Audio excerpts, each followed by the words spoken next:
Hi, this is Ankita, And I'm Nalini. and we are the Prickly Peers. And happy Wednesday! But before I say much, I'm gonna get straight to the point. Nalini, why are we here today? One, because you asked me to, but two, uh, You wanted to be here, don't lie. fine, I wanted to be here. You got me. Let me tell everyone first what, according to me, is a prickly point of view. Yes. Over our multiple conversations, we've come to realize that both you and I, and a lot of people like us, who grew up in places where there was a lot of psychological safety around us, we've just been so comfortable being the different ones, the odd ones, the outsiders, the people that are not, that don't conform with what's happening around us, and still somehow we get by. And I would rather say, like, also be Successfully get by. successful. Yeah, successfully get by. But of late, I have come to realize that that's not the norm, Ankita. Like, according to me, maybe we're the weirdos with the prickly points of views all through life, and only in our 30s we're realizing that we're different. Like, this started when I was telling you about my LinkedIn post, where on Women's Day a lot of people were posting about all women mentors they have and how they've supported them. I went on LinkedIn and just said to the world that I don't have a women mentor. I've looked, but I haven't been able to find one. And there were a lot of women who, so like I was moved by how much this meant to people, that I said it openly. Most women who commented agreed. There were a lot of DMs that I got about thank you for being vulnerable. Like, for me, I was just being me. And that's the part I really want to figure out, and which is why I'm on the podcast with her on this very theme. Because I went to your LinkedIn post and I saw it and I was like, I'm curious, like, what are people talking about? And it said, yes, people are appreciating their women mentors. And I don't have one. And I said, interesting, noted. But it didn't feel like out of ordinary because I don't have a woman mentor. I don't have a strong belief that you have to have one to be successful. I have like multiple women that I'm inspired by.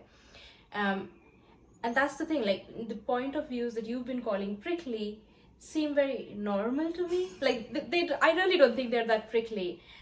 So either I'm living in a total bubble still after having moved through multiple cities and countries, but yeah, like I'm here. Like, tell me your prickly point of view and tell me if you're on Team Nalini or Team Ankita. Like, is this normal? Is this prickly? Am I really a weirdo and I don't know that? And you don't know that there are so many women out there who can't speak their mind? Like, yes, like, come on. She can't be right? No. We'll find out. Like, that's why we're here, right? We find out, more about these prickly views. And so who's the spot for? Who's the audience? The default of this pod is South Asian women, but like how we drive cars designed for the default men, there can be anybody and everybody that can listen to this pod. All colors welcome, if you may. And all genders. And all genders. And or people who just want to empathize with South Asian women or women of South Asian descent who go through life like overthinking the shit out of things, pardon my French. And yeah, that's it. But okay, so we have told everyone who we are, why we are doing this. But what are we going to talk about? Since you're the brainchild behind these topics and I love what you've come up with, so why don't you tell us? I'm so glad she asked. Anyway, we're gonna start season 1 is my favorite theme till date. It's called My Mother Said. Now, here's where it comes from, right? Every single award show I've seen on TV or had the good fortune to attend in real life starts or ends with thanking their mothers. Understood.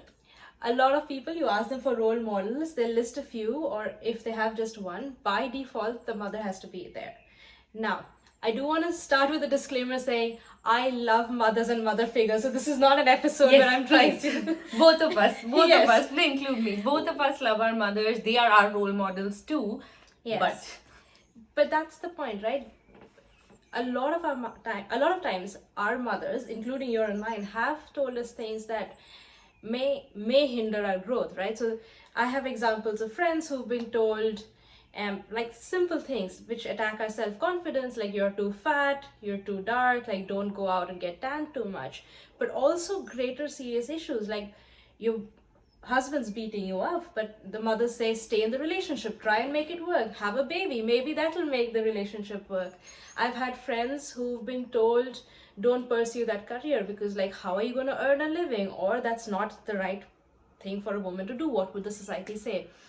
And it takes, like, as much as I might make light of it at this point of time, it does take a lot of courage to be able to say no to our mothers and follow our hearts, knowing that our mothers have the best intentions and their worldview that's forcing them to say what they're saying.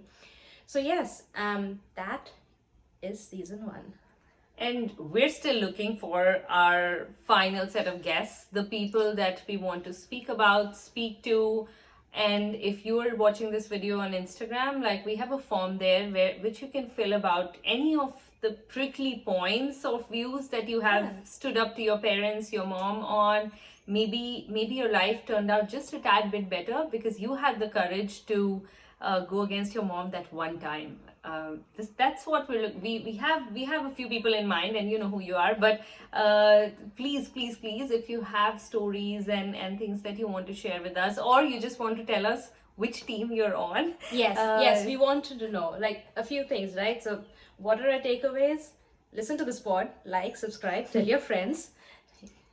Okay, I should say I'm the one who likes cliches. She doesn't, so I'm gonna do all the cliche bits on this pod, irrespective of whether she likes it or not. So once you've done all of that, we want you to tell us, are you on Team Nalini and Ankita? You don't have to decide now. You can tell us by the end of season 1. And more importantly, if you have a story to share, if you think you have a prickly point of view, we want you to reach out to us via Instagram, Twitter, fill the form we have on Instagram, and talk to us.